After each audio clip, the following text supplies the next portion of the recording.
혹시 상상해 보셨나요?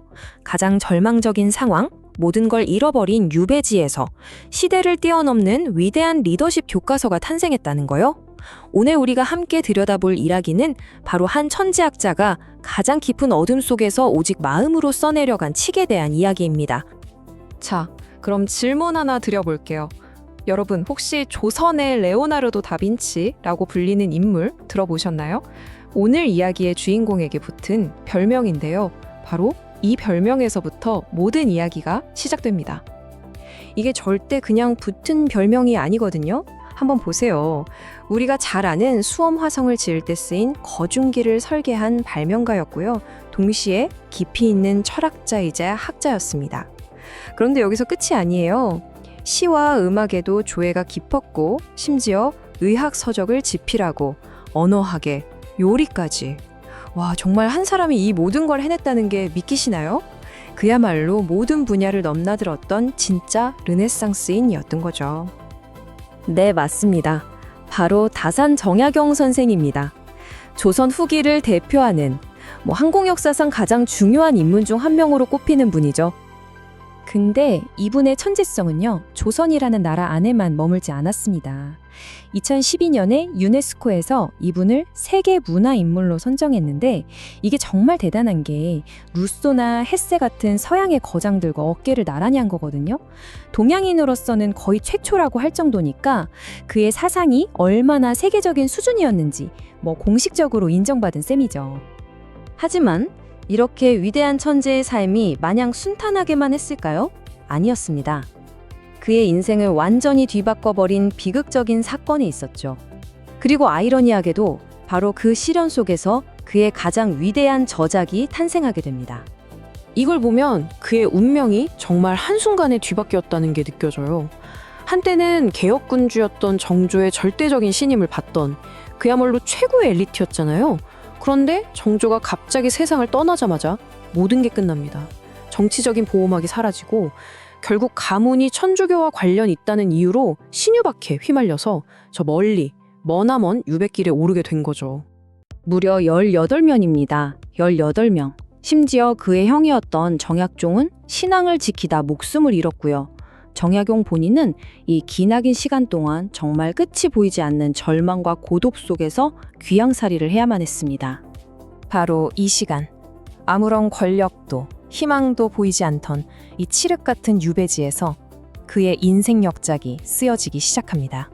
책 제목이 목민심서잖아요. 먼저 앞부분 목민부터 한번 보죠.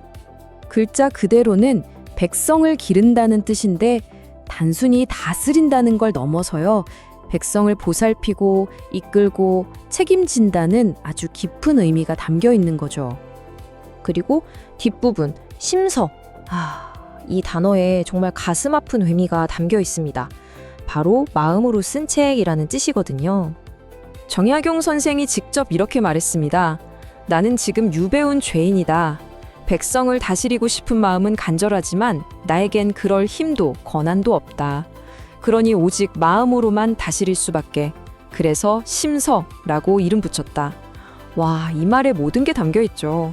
현실에서는 아무것도 할 수 없는 죄인이지만 마음속으로나마 백성을 돌보는 목민관이 되고자 했던 그 절절함이 그대로 느껴집니다. 자, 그럼 이 목민심서는 그가 쓴 다른 책들과는 뭐가 달랐을까요? 이 책은요, 아주 특별하고 시급한 목적을 가지고 탄생했습니다.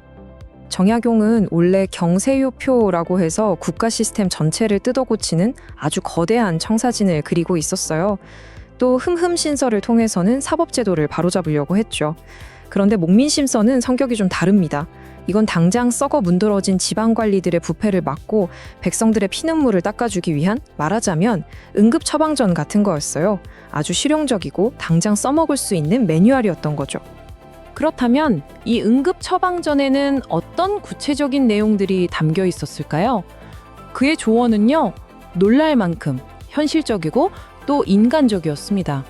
가장 먼저 청렴을 강조했는데요. 여기서 핵심은 그냥 뇌물 받지 마라 이 수준이 아니라는 겁니다. 아예 부임지에 갈 때 내 옷이랑 책 말고는 아무것도 가져가지 마라. 그리고 어떤 선물도 받지 마라고 했어요. 당시 사회에서는 정말 상상도 못할 엄청나게 급진적이고 절대적인 청렴을 요구한 거죠. 당시 부패가 대체 얼마나 심각했는지 이 애절량이라는 시를 보면 알 수 있습니다. 슬플 애, 끊을 절, 남성량. 말 그대로 남성의 성기를 자른 슬픈 노래라는 뜻이에요. 이게 무슨 얘기냐면 너무 가혹한 군역세를 피하려고 아버지가 자기 아들을 군대에 보내지 않으려고 스스로 성기를 잘라버리는 끔찍한 일들이 벌어졌다는 겁니다. 정약용이 해결하고 싶었던 문제가 바로 이런 백성들의 피 맺힌 절규였던 거죠. 그뿐만이 아닙니다. 그의 생각은 시대를 훨씬 앞서갔어요. 재판을 할 때는 의사가 아픈 아이를 살피듯 하라고 했고, 여성 용의자에게는 곤장을 치지 못하게 했어요. 심지어 홍기를 놓친 사람들의 결혼을 나라가 도와주고 과부도 재혼할 수 있어야 한다고 주장했습니다. 200년 전 사람이라고는 믿기지 않을 정도로 정말 놀라운 인권의식이죠. 자, 200년도 더 전에 저 멀리 유배지에서 쓰인 이 책이 과연 오늘을 사는 우리에게 어떤 의미가 있을까요? 놀랍게도 그의 말은 지금 이 시대에도 여전히 날카로운 나침판이 되어줍니다. 정약용은 이렇게 말했습니다. 관리는 네 가지를 두려워해야 한다. 하늘, 조정, 언론, 그리고 그 무엇보다도 백성이다. 왜냐하면 백성은 어떤 군주든 뒤엎을 수 있기 때문이다.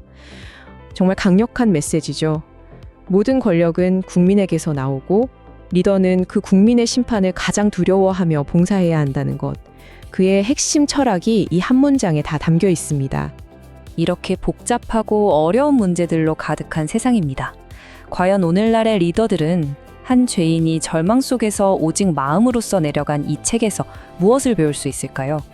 우리 모두가 함께 고민해봐야 할 질문이 아닐까 싶습니다.